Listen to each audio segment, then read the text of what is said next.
Hello, my name is Alex Burmaster. I'm the European Internet Analyst at Nielsen NetRatings. My job is essentially to analyse the data that comes out of the research suite of products that we have and to translate and tell people about trends within the internet, what's happening online and so on, to the industry, to our clients and to the press as well.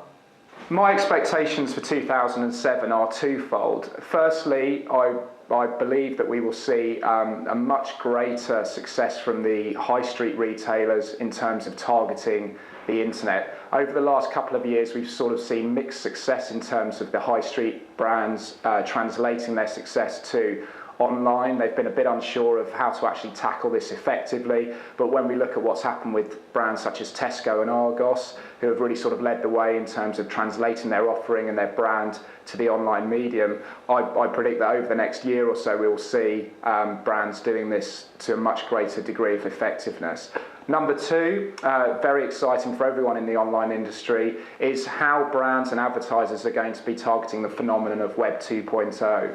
Basically, we've seen a number of brands looking at trying to utilise what we call user-generated content to try and promote their brand, generate empathy and a dialogue with consumers. Very much this has been to a mixed degree. We look at brands such as Chevrolet, who asked people in the US to design their own adverts, and what we saw from that was a whole slew of online videos talking about Chevrolet contributing to global warming, social injustice and so on. Yet on the flip side of that coin, we look at brands like Bazooka Bubblegum. If you go to YouTube and do a search for Bazooka Bubblegum, you will see hundreds and hundreds of amusing homegrown videos where people are reacting the famous Bazooka Bubblegum dance and song. So we're going to see over the next year a lot of brands being much more creative in the way that they tackle user-generated content, and hopefully with a lot greater degree of success.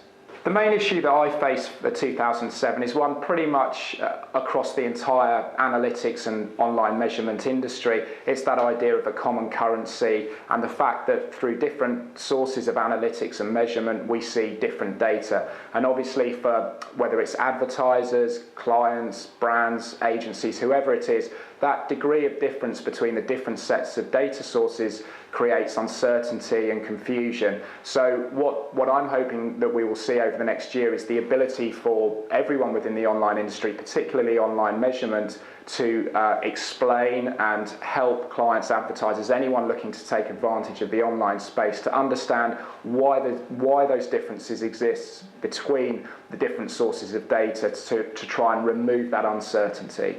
So I think the online industry has been somewhat complacent in tackling and allaying consumers' fears about online security. I think what's happened with online revenues increasing through shopping and more people shopping online, that the companies have been somewhat complacent about actually targeting this area, thinking, well, people are shopping online in greater numbers, therefore we don't have to focus so much on the security issues. But that really isn't the way to go. People are still very concerned about shopping online, and the fact is, if they do target these concerns, they're going to see a lot more people shopping online and purchasing in much greater numbers.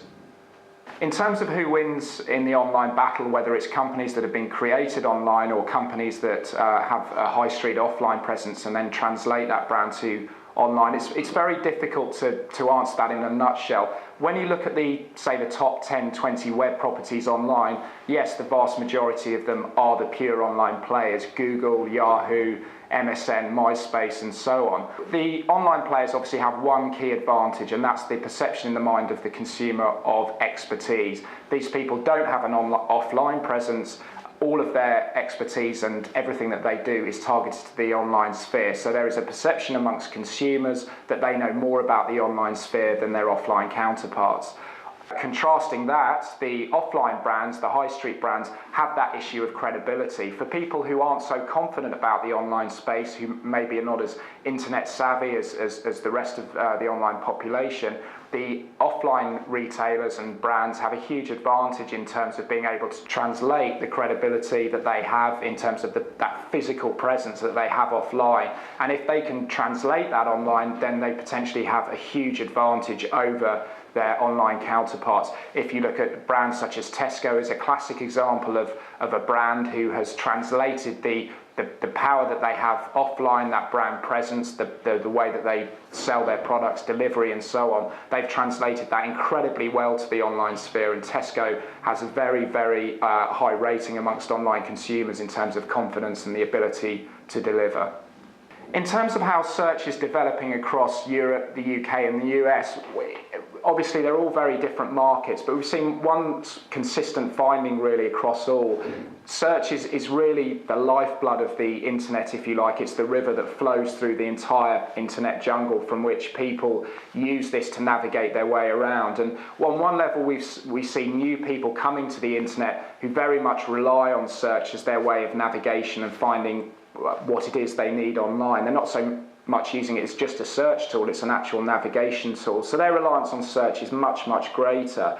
The flip side to that coin is people who have been online for a number of years who are more internet savvy. And we've seen in certain areas an actual diminishing in the effectiveness or the use of search among this group. Yes, they still use search, but they're more confident with the online space, they know the online space, they know that the brands that they use, so search becomes less of a factor. So it's very much important for the industry to understand, or rather brands within the industry, to understand who they're really targeting, who their customer base is. Is it people who are new to the internet, therefore relying much more on search, or is it people who have been using the internet for a number of years and so rely slightly less on search to navigate their way around the internet?